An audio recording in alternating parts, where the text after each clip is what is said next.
Ano-anong mga katangian o kakayanan na meron si VP Binay na hindi makikita sa ibang politiko?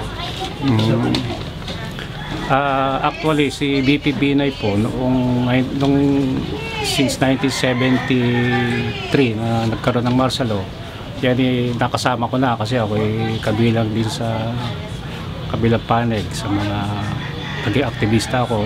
Nakasama ko yan siya. Nakita ko sa kanya yung ibang pakikibaka na para sa bayan.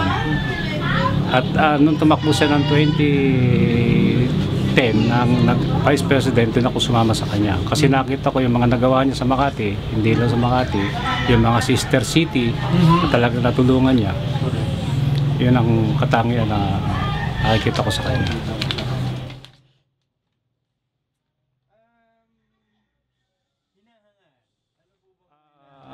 Ang paghanga ko sa kanya, talagang nakita ko pag sinabi niya, talagang ginagawa niya. At ipaglalaban niya kung siya ay nasa tamang lugar. Tulad ng mga OFW, marami na ako nahiling sa kanya na inilapit sa kanyang natulungan na lumapit din sa akin. Lahat naman ay nagampanan niya. Kitang-kita ko naman ang mga ginagawa niya talagang pagtulong. At dati hindi ako naniniwala sa kanya noon. Nung aking nasubukan siya at nakasama na, ayun, nung ko nakita talaga na siya ay tumutulong. Kahit ako isang maliit na tao lang, pag ako'y lumapit sa kanya, talaga ako'y nabibigyan pansin niya.